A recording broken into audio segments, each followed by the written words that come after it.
Hello everyone. आज हम नया टॉपिक लेके आए हैं जिसका नाम है सर्कुलर मोशन। चैप्टर 4 का ये देखा जाए तो एक बहुत इंपॉर्टेंट टॉपिक है after projectile motion. Projectile motion जो कि हमने लास्ट टाइम पढ़ लिया था, उसके कुछ न्यूमेरिकल भी किए थे। तो आज यहाँ पर आपका नया चैप्टर सर्कुलर मोशन। देखिए, अब सर्कुलर मोशन होता क्या है, पहले मैं इसकी डेफिनेशन को एक बार पढ़ लेता हूँ। When a particle moves in a plane such that its distance from a fix point remain constant. When a particle moves in a plane such that its distance from a fixed point remain constant, then motion is called a circular motion with respect to fixed point।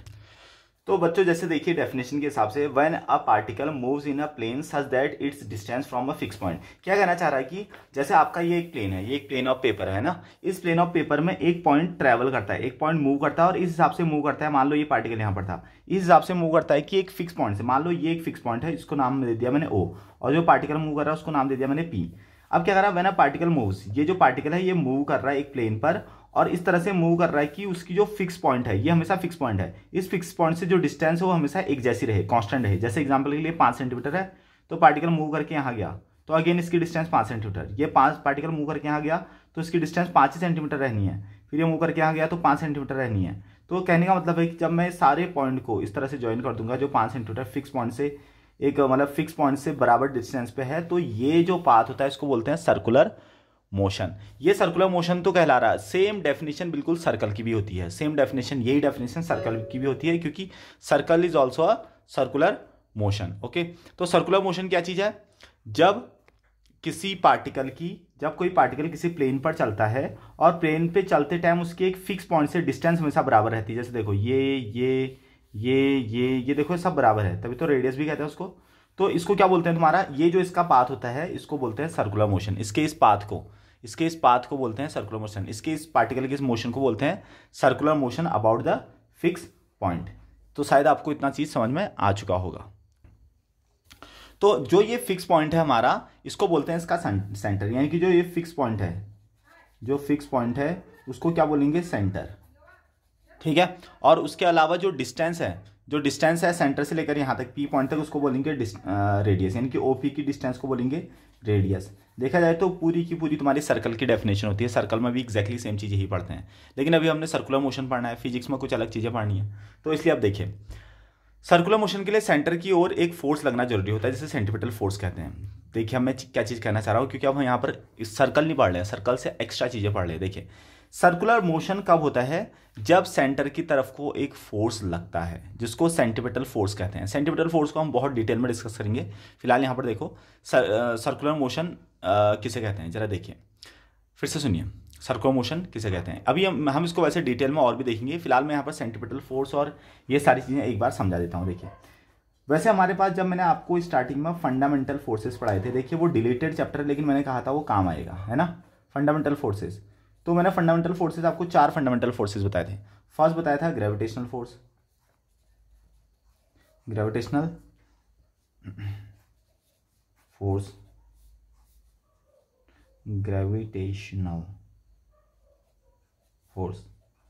Second आपका electrostatic force, ठीक है। तीसरा आपका होता है strong nuclear force,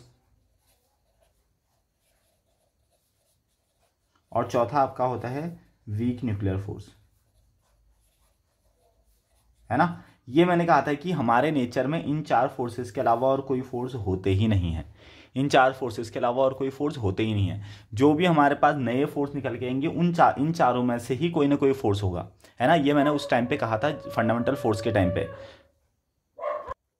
तो बच्चों, जैसे कि मैंने आपसे कहा था कि फंडामेंटल फोर्सेस आपके 4 ही फोर्स होते हैं, है ना, यानी कि 4 ही फोर्स होते हैं, और इनसे ही नए फोर्सेस का निर्माण होता है। जैसे मस्कुलर फोर्स, फ्रिक्शनल फोर्स, जो भी होता है इन चारों की वजह से ही वो सारे के सारे फोर्स होते हैं। तो अब देखिए, यहाँ पर एक आपका नया फोर्स आ रहा है, जिसका नाम मैंने कहा सेंट्रीपिटल फोर्स। जब मैं सेंट्रीपिटल फोर्स यहाँ पर पढ़ाऊंगा तो तब जाके आपको सर्कुलर मोशन ज़्यादा अच्छे से समझ में आएगा, सेंट्रीपिटल फोर्स। ठीक है, तो मैं यहाँ पर एक नया फोर्स लेके आ रहा हूँ, सेंट्रीपिटल फोर्स। सेंट्रीपिटल फोर्स क्या चीज़ होता है, जरा देखिए। 2 फोर्स कहूँगा मैं, एक सेंट्रीपिटल कहूँगा, एक बोलूँगा सेंट्रीफ्यूगल फोर्स। ये 2 फोर्स कहूँगा। ये दोनों फोर्स होते क्या, जरा समझिए, सुनिए आप। सेंट्रीपिटल फोर्स फंडामेंटल फोर्स नहीं है, क्योंकि फंडामेंटल फोर्स ये 4 फोर्स होंगे। तो सेंट्रीपिटल फोर्स एक्चुअल में है क्या? सेंट्रीपिटल फोर्स क्या होता है? एक ऐसा फोर्स होता है जो इन चारों की वजह से ही आता है, एक ऐसा फोर्स जो इन चारों की वजह से ही आता है। इन चार में से कोई भी हो सकता हो। जैसे एग्जांपल के लिए तुम्हारी क्लास में एक मॉनिटर है ना। तो मॉनिटर जब तुम्हारी क्लास में बनाया जाता है तो मॉनिटर कोई दूसरा आदमी नहीं बनाया जाता है, तुम्हारी क्लास का ही कोई आदमी मॉनिटर बनता है, तुम्हारी क्लास का ही कोई स्टूडेंट मॉनिटर बनता है। मॉनिटर के लिए कोई अलग दूसरे क्लास का है, बाहर से कोई आदमी नहीं आता है, तुम्हारे क्लास का ही कोई पर्सन मॉनिटर बनेगा। वैसी सेंटीपिटल फोर्स कहीं बाहर से फोर्स नहीं आएगा, इन चारों में से ही सेंटीपिटल फोर्स एक फोर्स होगा। शायद आप लोग ये अब समझ में आ चुका होगा आपको। तो सेंटीपिटल फोर्स क्या होता है? सेंटीपिटल फोर्स सेंटर की तरफ को लगने वाला, किसी भी सर्कुलर मोशन में सेंटर की तरफ को लगने वाला एक फोर्स होता है। जैसे एग्जांपल के लिए देखिए, जैसे एग्जांपल के लिए तुमने क्या किया, एक झूले में बैठे हो तुम, गोल गोल झूले में, है ना। तो वहां पर जब झूला चलता है तो तुम देखते हो कि तुमको एक ये बाहर की तरफ को एक फोर्स लगता है, बाहर की तरफ कोई फोर्स लगता है, लेकिन बाहर की तरफ कोई चीज जाती नहीं है ना। बाहर की तरफ को कोई चीज जाती नहीं। तो सेंट्रीपेटल फोर्स क्या कहा मैंने? जब हम किसी सर्कुलर मोशन में ट्रेवल करते हैं, सर्कुलर पाथ में ट्रेवल करते हैं, तो सेंटर की तरफ को एक फोर्स लगता है, सेंटर की तरफ को एक फोर्स लगता है जिसको बोलते हैं सेंट्रीपेटल फोर्स। ठीक है, सेंट्रीपेटल फोर्स। तो अब देखिए सेंट्रीपेटल फोर्स में क्या होता है कि हमारे सेंटर की तरफ को एक फोर्स लगेगा। जैसे इसका एग्जांपल जरा देखिए, जरा सा एग्जांपल के लिए तुम एक मोड़ पे चल रहे हो इस तरह से, है ना, एक सर्कुलर मोशन पे, एक यानी कि किसी रोड पे जा रहे हो तुम, और एक बस में बैठे हो और एक अचानक से एक बहुत बड़ा मोड़ आया, है ना। तो इस टर्न पे क्या होता है कि जब हमको बाहर की तरफ को एक धक्का लगता है, लेकिन बस को बाहर की तरफ को धक्का लगता है कि जो बस होती है वो बाहर नहीं गिरती है। क्यों? क्योंकि उसको बैलेंस करने के लिए अंदर की तरफ को भी एक फोर्स लगता है।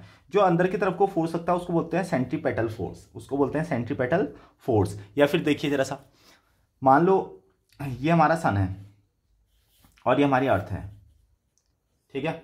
तो सन और अर्थ के बीच में है ग्रेविटेशनल फोर्स। तो ये ग्रेविटेशनल फोर्स अर्थ यहाँ को खींचना चाह रही है, और अर्थ हमेशा स्ट्रेट लाइन में भी जाना चाह रही है, जो मैंने प्रोजेक्टाइल के टाइम भी आप लोगों को बताया था। अर्थ की टेंडेंसी क्या होती है, किसी भी पार्टिकल की टेंडेंसी क्या होती है नेचर में कि वो स्ट्रेट लाइन में जाना चाहता है।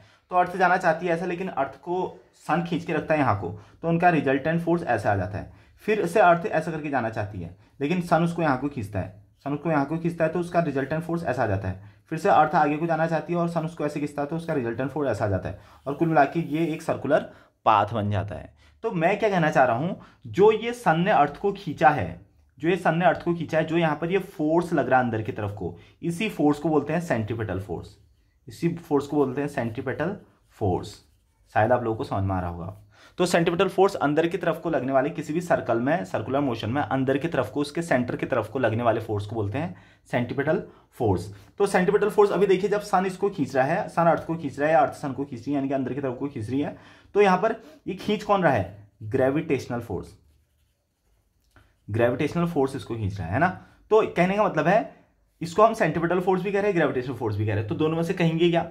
देखिए, जब कोई चीज सर्कुलर मोशन में घूमती है तो उसको बोलते हैं सेंट्रीपेटल फोर्स, और ये सेंट्रीपेटल फोर्स अभी आया किसके वजह से? ग्रेविटेशन फोर्स की वजह से, यानी कि ग्रेविटेशन फोर्स ही यहां पर सेंट्रीपेटल फोर्स है। या फिर अगर मैं इसके कुछ और एग्जांपल लेता हूं, फॉर एग्जांपल मैंने कहा कि ये एक प्रोटॉन है, यानी कि न्यूक्लियस है, और इसके चारों तरफ इलेक्ट्रॉन घूम रहा है। तो ये इलेक्ट्रॉन देखो, इलेक्ट्रॉन बहुत ही हल्का होता है, उसकी स्पीड इस तरह से जा रही है।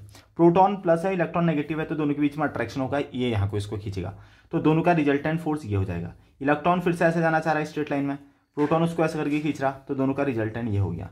फिर से उसको, ये इलेक्ट्रॉन स्ट्रेट लाइन में जाना चाह रहा है इस डायरेक्शन में, प्रोटॉन उसको अंदर की तरफ को खींच रहा, तो ये उसका डायरेक्शन हो गया। फिर से अंदर की तरफ को खींच रहा, तो ये देखो, ये हमारा एक इलेक्ट्रॉन प्रोटॉन के चारों तरफ रोटेट कर रहा है। तो यहाँ पर खींच कौन रहा है इसको? प्रोटॉन। तो यहाँ पर देखो, ये यहाँ पर कैसा वाला फोर्स है? ये जो अंदर को लगने वाला फोर्स है, यहाँ पर ये भी सेंट्रीपेटल फोर्स है, सेंट्रीपेटल फोर्स है। लेकिन अभी सेंट्रीपेटल फोर्स आया किसकी वजह से? इलेक्ट्रोस्टैटिक फोर्स की वजह से, इलेक्ट्रोस्टैटिक फोर्स की वजह से। ठीक है, तो यहाँ पर जो सेंटर की तरफ को लगने वाला फोर्स है, अभी वो क्या है? इलेक्ट्रोस्टैटिक फोर्स है। ठीक है, भले ही वो सेंट्रीपेटल फोर्स कह रहे हैं हम उसको, लेकिन आया किसकी वजह से? हो इलेक्ट्रोस्टैटिक फोर्स की वजह से। कुल मिला के मैं क्या कहना चाह रहा हूं, centripetal force is not a fundamental force, centripetal force is not a fundamental force, but it is playing a role of some other force like gravitational force, electrostatic force, strong nuclear force, weak nuclear force। शायद आप लोगों को अब समझ में आ चुका होगा कि सेंट्रीपेटल फोर्स खुद एक फंडामेंटल फोर्स नहीं है, वो किसी के बदले आता है, वो किसी के बदले आता है। जैसे एग्जांपल के लिए, तुम्हारे क्लास में जो मॉनिटर है वो कोई बाहर का आदमी नहीं है, तुम्हारी क्लास में से ही एक को मॉनिटर बनाया गया है ना। जैसे सेंट्रीपेटल फोर्स कोई बाहर का फोर्स नहीं है, इन्हीं चार में से सेंट्रीपेटल फोर्स को बनाया गया है। तो वैसे ही मॉनिटर कोई बाहर का आदमी नहीं है, वो मॉनिटर को तुम्हारी क्लास में से इलेक्ट किया गया है, तुम्हारी क्लास में से ही चूज़ किया गया है, तो उसको बोलते हैं सेंट्रीपेटल फोर्स।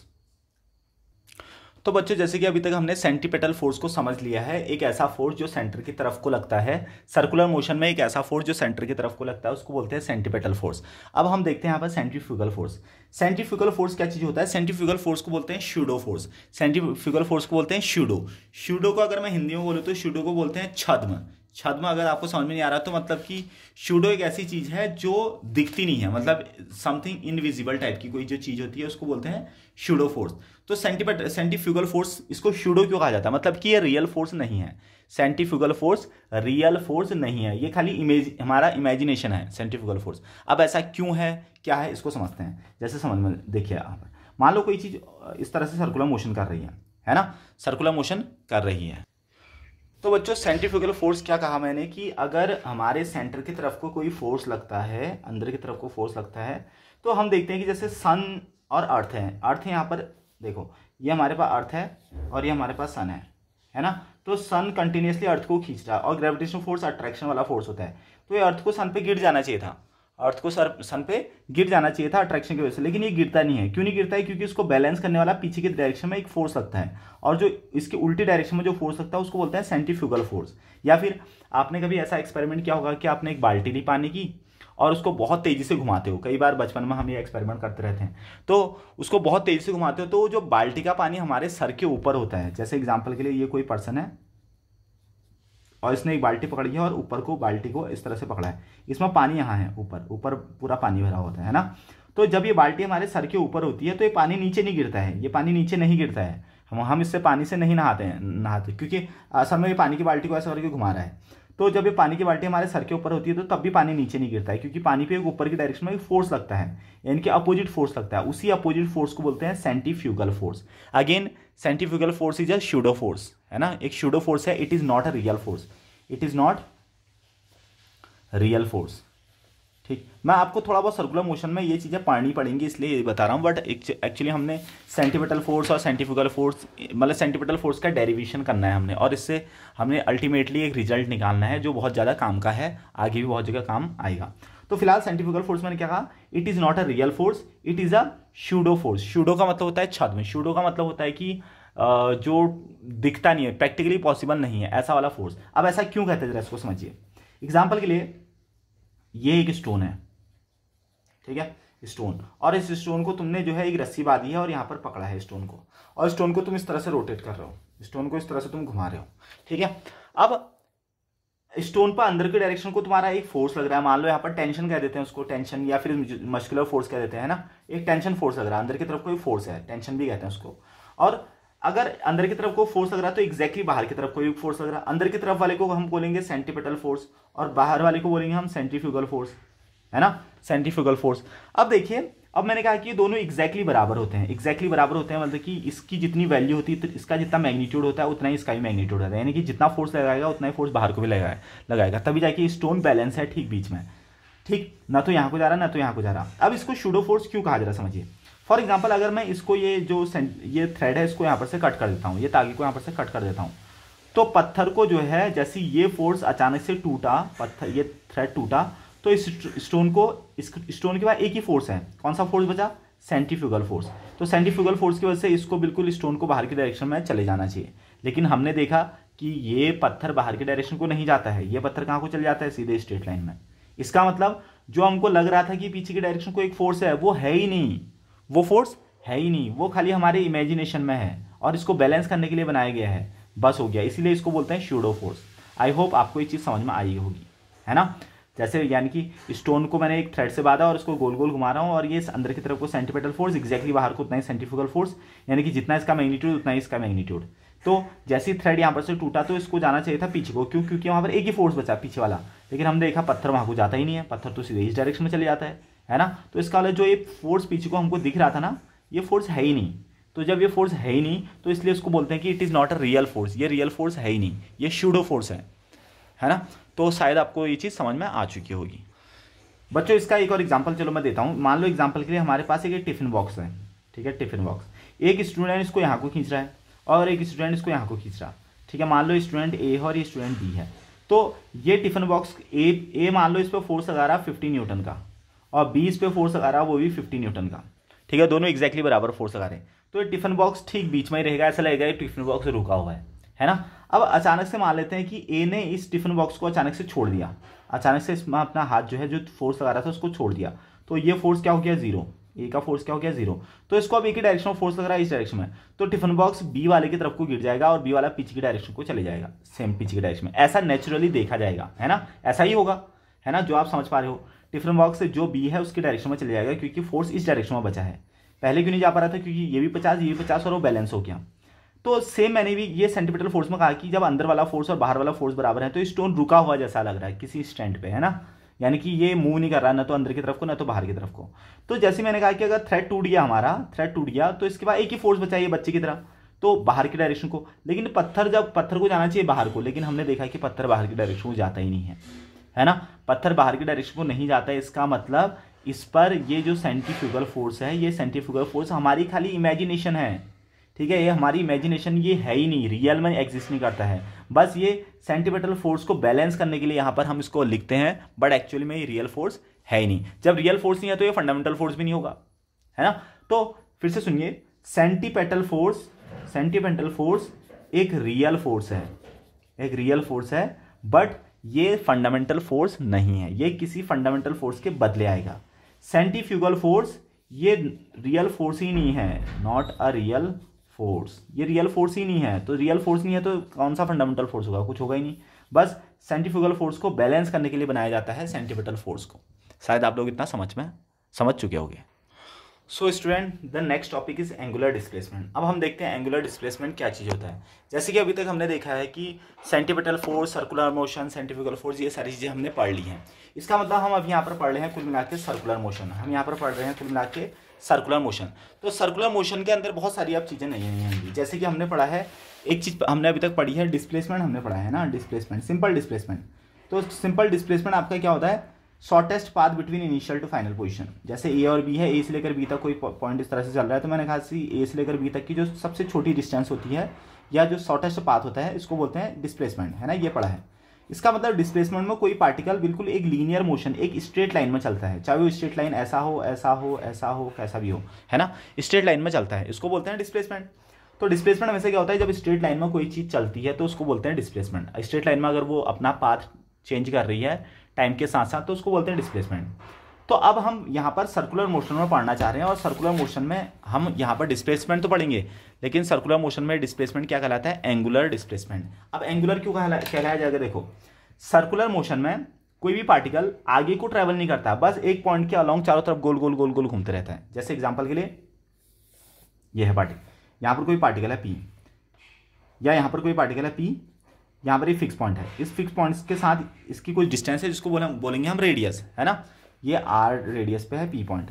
तो अब देखिए ये जो पी पॉइंट है, ये पी से लेकर मान लो यहाँ क्यू तक जाता है, पी से लेकर क्यू तक जाता है, तो इसने डिस्टेंस तो ट्रैवल की है, लेकिन गोल गोल गोल गोल कहीं आगे पीछे नहीं जा रहा, बस एक सर्कल के चारों तरफ घूम रहा। तो यहाँ पर डिस्प्लेसमेंट कैसे हम कैलकुलेट करेंगे, हम यहाँ पर डिस्प्लेसमेंट कैलकुलेट करते हैं इसके एंगल के थ्रू, इस थीटा के थ्रू, इस थीटा यानी कि इस एंगल के थ्रू ही हम क्या कहते हैं, इसका डिस्प्लेसमेंट बताते हैं। यानी कि जो एंगल है ना, ये एंगल कितना वो ट्रेवल कर रहा है, ये हम उसका डिस्प्लेसमेंट कहेंगे सर्कुलर मोशन में। अभी थोड़ी थोड़ी करके चीज़ें आपको समझ में आ जाएंगी। फिर से सुनिए, हमारे पास एक पी पॉइंट था, वो एक फिक्स पॉइंट ओ के चारों तरफ इस तरह से रोटेट कर रहा था। मैंने कहा कि बताओ ये पी पॉइंट ने यहाँ से लेकर यहाँ क्यू पॉइंट तक गया, इसने कितना डिस्प्लेसमेंट ट्रैवल किया। तो अब ये एक एंगल में घूम रहा है, डिस्प्लेसमेंट देखा जाए तो ऐसा करके निकालेंगे हम, है ना, ये एक लाइन ऐसे करके ड्रॉ कर देंगे, बट हम निकालना चाह रहे हैं यहाँ पर एंगुलर डिस्प्लेसमेंट।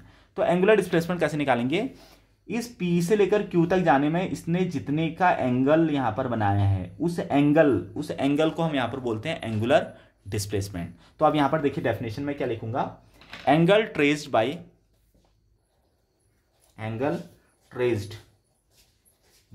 ट्रेस यानी कि कितना एंगल बनाया इस पी ने क्यू के साथ, पी से लेकर क्यू तक जाने में कितने का एंगल ट्रेस हुआ, कितने का एंगल बना, angle trace by a position vector. Position vector क्यों कह रहे थे, क्योंकि मैं ओ से लेकर पी तक इस तरह का एक वेक्टर जैसा बना रहा हूं, इसलिए इसको मैं पोजीशन वेक्टर कह रहा हूं। Position vector of a particle moving with respect to some fix point, some fix point. देखो वो क्या करा, ये एक ओपी वेक्टर ने यानी कि एक पोजीशन वेक्टर ने यहाँ पर जो एक एंगल बनाया है इसके सेंटर के साथ, इसके सेंटर के साथ जो एक एंगल बनाया है उसी एंगल को कहते हैं, उसी एंगल को क्या बोलते हैं, is called angular displacement, angular displacement. ये तो चलो डेफिनेशन होगी। अब मैं बात करता हूं कि इसका फॉर्मूला हम मैथमेटिकली इसको कैसे निकालेंगे। तो एंगुलर डिस्प्लेसमेंट को हम यहाँ पर थीटा से कैलकुलेट करते हैं, क्योंकि यही थीटा यहाँ इसका डिस्प्लेसमेंट बताता है। सर्कुलर पाथ में चलने वाले का डिस्प्लेसमेंट थीटा ही बताता है। तो थीटा इक्वल टू होता है हमारे पास arc upon radius, arc upon radius. अब आप लोगों को शायद कुछ कुछ चीज़ें पुरानी याद आ रही होंगी, जब मैंने आपको प्लेन एंगल वाला कॉन्सेप्ट बताया था, जिसमें मैंने कहा था arc theta equal to L upon R करके बढ़ाया था ना, theta equal to L upon R, बिल्कुल एग्जैक्टली सेम है, देखिए बिल्कुल एग्जैक्टली सेम। तो थीटा इक्वल टू यहाँ पर आर को चलो मैं यहाँ पर एल बोल देता हूँ, एल ही कह दिया मैंने, एल अपॉन आर। तो यहाँ पर जो ये प्लेन एंगल वाली आपने चीज पढ़ी थी ना, theta equal to L upon R, ठीक है, एग्जैक्टली सेम चीज आ रही है। और उसी को ही यहाँ पर क्या बोलते हैं, इसको ही प्लेन एंगल भी बोलते हैं, इसी को ही एंगुलर डिस्प्लेसमेंट भी बोलते हैं। ये प्लेन एंगल भी है और इसी थीटा को यहाँ पर एंगुलर डिस्प्लेसमेंट भी बोलेंगे, ठीक है। तो ये आ गया आपका एंगुलर डिस्प्लेसमेंट। और इसकी जो यूनिट होगी वो यूनिट्स अगर आपको याद होता होगा तो आप बता सकते हो, जिसको बोलते हैं रेडियन।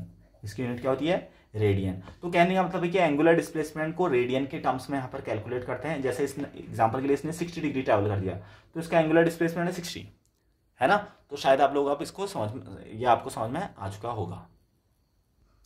चलो बच्चों, अब इसके अलावा मैं इसमें थोड़ी सी एक दो एक्स्ट्रा चीज़ें बताना चाहूँगा। देखिए, जो हमारा ये सर्कुलर मोशन चल रहा है, इसमें मैंने जो थीटा बताया, एंगुलर डिस्प्लेसमेंट बताया, क्योंकि अब ये पूरे वेक्टर के ऊपर चल रही है, पूरी की पूरी कॉन्सेप्ट वेक्टर जैसा चल रहा है ना। तो डेफिनेटली इस एंगुलर डिस्प्लेसमेंट की कुछ डायरेक्शन भी होगी। तो हमेशा याद रखना, इस एंगुलर डिस्प्लेसमेंट की जो डायरेक्शन होती है ये आउट ऑफ द प्लेन होती है, यानी कि perpendicular to the plane of rotation होती है। जैसे हमारा प्लेन ये है, ये कॉपी हमारी एक प्लेन है, तो इस प्लेन के परपेंडिकुलर ऊपर को या फिर इस प्लेन के नीचे को, परपेंडिकुलर दोनों ही केस में होता है। या वैसे जनरली देखा जाए तो राइट हैंड स्क्रू रूल का यूज करते हैं। जैसे अगर पार्टिकल ऐसे रोटेट कर रहा, देखिए पार्टिकल ऐसे करके रोटेट कर रहा, तो पर प्लेन जो उसकी डायरेक्शन होगी वो बाहर की तरफ को होगी। अगर पार्टिकल ऐसे रोटेट कर रहा होगा तो हम स्क्रू रूल का यूज करते हैं, जो पर इसकी डायरेक्शन होगी वो नीचे की तरफ को हो जाएगी, है ना। स्क्रू रूल आप जानते हो। जैसे अगर पार्टिकल ऐसे करके रोटेट कर रहा है, देखो मैंने डायरेक्शन ये बताई है, तो ये जो इसकी डायरेक्शन होगी एंगुलर डिस्प्लेसमेंट की, वो बाहर की तरफ को होती है ना। और अगर पार्टिकल ऐसे करके रोटेट कर रहा है तो हम अपने हाथ को उसके उंगलियों की डायरेक्शन में ऐसा करके मुड़ा देंगे, और ये डायरेक्शन जो होगी उंगली की डायरेक्शन, देखो नीचे की डायरेक्शन को, प्लेन ऑफ पेपर के नीचे को इनवर्ड की तरफ को क्या हो जाएगा, उसकी डायरेक्शन हो जाएगी। तो बच्चों आप देखते हैं यहाँ पर एक नया टर्म जिसको बोलते हैं यहाँ पर फ्रीक्वेंसी। तो फ्रीक्वेंसी क्या होता है यहाँ पर देखें, नंबर ऑफ ऑसिलेशन, या फिर इसको रिवॉल्यूशन भी बोल सकते हैं, रिवॉल्यूशन, है ना। Number of oscillations describe by a particle पर सेकेंड इज इट्स फ्रीक्वेंसी। जैसे एग्जांपल के लिए आपका एक पार्टिकल इस तरह से रोटेट कर रहा था, ये पी पार्टिकल रोटेट कर रहा था एक पार्टिकल ओ के अलोंग। तो ये जो पार्टिकल है ये 1 सेकंड में मान लो 100 बार घूम जाता है, 1 सेकंड में 100 बार घूम जाता है ना। 1 सेकंड में कितनी बार घूम रहा है, 100 बार। तो इसकी जो फ्रीक्वेंसी हो जाएगी वो 100 हो जाएगी। और फ्रीक्वेंसी की यूनिट हर्ट्ज होती है, तो इसको बोल देंगे हर्ट्ज, ठीक है। और फ्रीक्वेंसी को जनरली एफ से भी डिनोट करते हैं, एन से भी डिनोट करते हैं, और इस तरह से वी होता है ना, वी, बस वी के ऊपर कोई इस तरह से थोड़ा सा इसको घुमा दो, इसको बोलते हैं न्यू, है ना, न्यू, इस तरह से, ठीक है। तो इसको न्यू से भी डिनोट करते हैं, न्यू, इस तरह से लिखते हैं इसको, ये न्यू, है ना। जो वी है उसको थोड़ा सा घुमा दो। तो कुल मिलाकर फ्रीक्वेंसी क्या होती है, ये वैसे क्लास 9th में भी आप लोगों ने पढ़ा है। नंबर ऑफ रिवॉल्यूशन या number of oscillation describe by a particle पर सेकेंड, यानी कि 1 सेकंड में जब जो पार्टिकल कितना चक्कर लगाता है, 1 सेकंड में वो पार्टिकल कितने रिवॉल्यूशन कंप्लीट करता है, उसको बोलते हैं फ्रीक्वेंसी। अगर ये पार्टिकल 2 चक्कर लगा रहा है 1 सेकंड में, 1 सेकंड बहुत जरूरी है, हाँ, 1 ही सेकंड की बात होगी हमेशा पर सेकंड की। तो अगर ये पार्टिकल 1 सेकंड में 2 चक्कर लगा रहा है तो इसकी फ्रीक्वेंसी 2 कह देंगे। ये पार्टिकल 1 सेकंड में 10 चक्कर लगा रहा है तो इसकी फ्रीक्वेंसी 10 बोल देंगे। ये पार्टिकल 1 सेकंड में आधा ही चक्कर लगा रहा है तो 1/2 बोल देंगे, है ना। या ये पार्टिकल जो है 1/4 चक्कर लगा रहा है 1 सेकंड में तो 1/4 बोल देंगे। तो इट डिपेंड्स ऑन कि ये कितने चक्कर लगाता है, वो भी 1 सेकंड में, हमेशा 1 ही सेकंड की बात होगी, तो उसको बोलेंगे इसका फ्रीक्वेंसी। या फिर अगर मैं एक क्वेश्चन क्रिएट करता हूँ अभी अपने मन से, जैसे मैंने कहा कि 1 मिनट में कोई जो चीज़ होती है वो 120 चक्कर लगाती है, 1 मिनट में कितनी रिवॉल्यूशन करती है, 120। तो बताओ इसकी फ्रीक्वेंसी कितनी है। तो इसकी फ्रीक्वेंसी कितनी हो जाएगी, देखो पहले देखो 1 मिनट में 120, यानी कि 1 मिनट में होते हैं 60 सेकेंड, यानी कि 60 सेकेंड में 120। तो हमको तो 1 सेकंड का निकालना है, तो 1 सेकंड में कितना आ जाएगा, 120 डिवाइडेड बाई 60, यानी कि 2, 1 सेकंड में कितने चक्कर लगा रहा, 2 चक्कर, 2 रिवॉल्यूशन, यानी कि इसकी फ्रीक्वेंसी होगी 2 हर्ट्ज। हर्ट्ज को यहाँ पर बोलते हैं एचजेड, जो कि इसकी यूनिट होती है फ्रीक्वेंसी की। तो कुल मिला के फ्रीक्वेंसी आपने क्या समझा अभी तक, अगर कोई पार्टिकल 1 सेकंड में जितने चक्कर लगाता है तो उसको बोलते हैं फ्रीक्वेंसी। जनरली अभी ये फ्रीक्वेंसी इसलिए टर्म यूज हो रहा है क्योंकि थोड़ा बहुत कभी हमारा न्यूमेरिकल में काम आ सकता है, बट फ्रीक्वेंसी को हम डिटेल में जो है इसके लास्ट के जो चैप्टर होते हैं वेव एंड ऑसिलेशंस, उसमें पढ़ेंगे बहुत अच्छे से, है ना। वहाँ पर बहुत अलग अलग टाइप की फ्रीक्वेंसी भी होती है, तो उन चीज़ों को पढ़ेंगे वहाँ पर। फिलहाल यहाँ पर जो इसकी न्यूमेरिकल में कभी काम आ गया तो तब मैंने यहाँ पर आपको बता दिया। सेम अब फ्रीक्वेंसी की जैसा एक और चीज़ होती है जिसको बोलते हैं टाइम पीरियड, है ना। तो फ्रीक्वेंसी से रिलेटेड एक और चीज़ होती है जिसको बोलेंगे क्या, टाइम पीरियड। और फ्रीक्वेंसी टाइम पीरियड की उल्टी होती है। मैंने आपसे फ्रीक्वेंसी में क्या कहा कि 1 सेकंड में जितने चक्कर लगाती है उसको बोलते हैं फ्रीक्वेंसी। टाइम पीरियड में उसका उल्टा बोलेंगे, एक चक्कर लगाने में जितना टाइम लगता है, एक चक्कर लगाने में जितना टाइम लगता है ना। अब सेकंड की बात नहीं करेंगे, हम कहेंगे कि एक कंप्लीट रिवॉल्यूशन में जितना टाइम लगता है उसको बोलेंगे टाइम पीरियड। जैसे मैंने कहा it is time taken by a particle to complete one revolution, है ना। किसी पार्टिकल को एक पूरा चक्कर लगाने में जितना टाइम लगता है उसको बोलते हैं टाइम पीरियड। जैसे एग्जांपल के लिए एक पार्टिकल ऐसे करके पी पार्टिकल मूव कर रहा है ओके अलोंग, है ना। तो अगर इसको 2 घंटे लगे एक पूरा चक्कर लगाने में तो इसका टाइम पीरियड हो गया 2 घंटे। जैसे अर्थ का जो होता है टाइम पीरियड वो 365 दिन है, 365 दिन में अपना एक पूरा चक्कर लगाता है अर्थ, है ना। तो इसको क्या बोलेंगे, टाइम पीरियड। या अपने एक्सेस पे उसको 24 घंटे लगते हैं और अपने ऑर्बिट में उसको 365 दिन लगते हैं, तो उसका वो टाइम पीरियड कहलाता है। जैसे मून को कितने दिन लगते हैं, 27.5 दिन, ठीक है, लगभग। तो अप्रॉक्स 27 and 5 डेज लगते हैं मून को, तो इसका टाइम पीरियड हो गया 27 and 5। तो ये सेकंड में भी हो सकता है, मिली सेकंड में भी हो सकता है, मिनट में भी हो सकता है, आवर में भी हो सकता है, ईयर में भी हो सकता है। बस हमको देखना है कि एक पूरा चक्कर लगाने में जितना टाइम लग रहा हो सकता है इसको आधा ही सेकंड लगे तो 30 सेकंड हम बोल देंगे, या 0.5 सेकंड बोल देंगे। तो कहने का मतलब है कि एक पूरा चक्कर लगाने में जितना टाइम लगता है उसको बोलेंगे टाइम पीरियड। और टाइम पीरियड फ्रीक्वेंसी का उल्टा होता है, तो T = हम बोलेंगे 1/f। टाइम पीरियड फ्रीक्वेंसी का उल्टा होता है, यानी कि टाइम पीरियड अगर निकालना है तो 1/f कर दो, फ्रीक्वेंसी को 1/1 में लिख दो, वो हो जाता है टाइम पीरियड। और टाइम पीरियड क्योंकि खुद एक टाइम है तो इसकी यूनिट भी क्या हो जाएगी, सेकंड। इसकी यूनिट हो जाएगी सेकंड, ठीक है, क्योंकि ये खुद क्या है, समय है, टाइम है, ठीक है। तो टाइम पीरियड की यूनिट हो जाएगी सेकंड। सो स्टूडेंट्स, अब देखते हैं यहाँ पर एक नया टॉपिक जो है आपका एंगुलर वेलोसिटी। जैसे कि हमने डिस्प्लेसमेंट पढ़ा था, डिस्प्लेसमेंट क्या होता है, शॉर्टेस्ट पाथ, सिंपल डिस्प्लेसमेंट।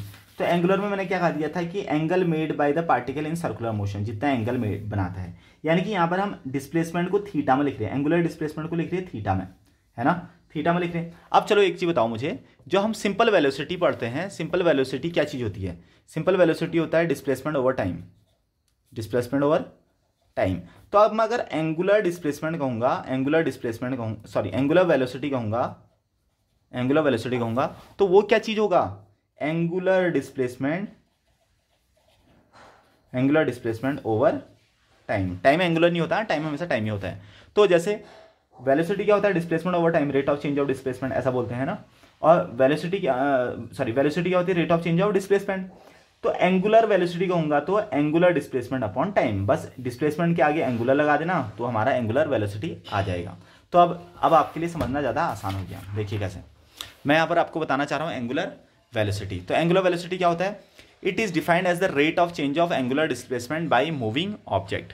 तो देखिए, as per the definition it is defined as the rate of change of angular displacement. जैसे सिंपल वेलोसिटी होता था, rate of change of displacement, rate का मतलब होता है टाइम, ठीक है। टाइम के साथ साथ जब डिस्प्लेसमेंट चेंज होता है तो उसको बोलते हैं वेलोसिटी। बस यहाँ पर डिस्प्लेसमेंट में क्या लगा देंगे, एंगुलर। तो कुल मिला के आप वेलोसिटी को यहाँ पर देखो, इसका सिंबल चेंज हो जाएगा, है ना। चलो पहले मैं पूरा लिख देता हूँ। तो यहाँ पर मैं लिखूंगा angular velocity equal to angular displacement over time. ये तो मैंने चलो पूरा लिख दिया। अब इसको फॉर्मूले के बेस पे लिखते हैं। तो वेलोसिटी, एंगुलर वेलोसिटी को ओमेगा से शो करते हैं। जो डब्ल्यू होता है वैसे ही डब्ल्यू बनाते हैं, स्मॉल डब्ल्यू, बस थोड़ा सा घुमा देते हैं, उसके ऊपर के थोड़े से पोर्शन को घुमा देते हैं, नहीं भी घुमाओगे तब भी चलेगा, बस स्मॉल डब्ल्यू बनाना होता है। तो डब्ल्यू इक्वल टू यहाँ पर हम बोलेंगे एंगुलर डिस्प्लेसमेंट। अब एंगुलर डिस्प्लेसमेंट आपका क्या था, थीटा। एंगुलर डिस्प्लेसमेंट क्या था आपका, थीटा अपॉन टाइम। तो यहाँ पर आप थीटा को सिंपल थीटा तो लिखेंगे नहीं, क्योंकि कितना डिस्प्लेस हुआ है कुछ पता नहीं चल रहा। तो हम यहाँ पर बोल देते हैं इसको delta theta upon delta time, यानी कि change in displacement upon change in time, है ना, change in displacement upon change in time, तो इसको बोलते हैं एंगुलर डिस्प्लेसमेंट। डेल्टा का मतलब होता है डेल्टा का मतलब होता है यहाँ पर चेंज, यानी कि थीटा में कितना चेंज आ रहा है ना, क्योंकि हो सकता है थीटा पहले यहाँ पर 0 हो, तो थीटा कितना चेंज आया है उसको बोलेंगे delta theta upon delta T. तो कुल मिला के delta theta upon delta T. Again जब डेल्टा टी टेंड्स टू 0, ये चीज़ हमने पहले पढ़ी है ना, जब डेल्टा टी को यानी कि टाइम को 0 के से अप्रोच करेंगे तो ओमेगा इक्वल टू जो डेल्टा वाली चीज़ें हो जाती है डी बन जाता है, D theta upon D T, है ना, ये क्या बन जाएगा, D theta upon D T, instantaneous velocity जिसको बोलते हैं, है ना, ये चीज़ें हमने पहले पढ़ रखी हैं। तो ये आ गया हमारे पास एंगुलर वेलोसिटी का फॉर्मूला। तो कुल मिला के अभी तक मैंने यहाँ पर कुछ चीज़ें बताई हैं, जैसे सुनो, सिंपल डिस्प्लेसमेंट आप जानती हो, तो मैंने अगर एंगुलर डिस्प्लेसमेंट आपको बताया तो क्या बताया एंगुलर डिस्प्लेसमेंट, यहाँ पर मैंने बताया theta equal to L upon R, जहाँ पर थीटा किस में होता है, रेडियन में, है ना, और यहाँ पर ओमेगा कितना आ गया। एक और चीज़ हाँ, देखो अगर मैं इसकी डायमेंशन निकालूं एंगुलर डिस्प्लेसमेंट की, क्योंकि आपने वहाँ पर भी डायमेंशन निकाली है ना, डायमेंशन निकालना सीखा है, तो अगर मैं इसकी एंगुलर डिस्प्लेसमेंट की यहाँ पर डायमेंशन निकालता हूँ तो देखा थीटा इक्वल टू हमारे पास है एल अपॉन आर, तो एल की डायमेंशन होती है लेंथ, आर भी हमारी एक लेंथ, तो लेंथ से लेंथ कट जाएगी, ये डायमेंशन लेस क्वांटिटी है, डायमेंशन लेस क्वांटिटी, ठीक है, ये डायमेंशन लेस क्वांटिटी है। अब यहाँ पर देखिए थीटा अपॉन टी, ये डायमेंशन लेस है, टी तो डायमेंशन होती है, तो टी ऊपर जाएगा तो सिंपल इसका डायमेंशन हो जाएगा माइनस टी, है ना, इस तरह से चीज़ें।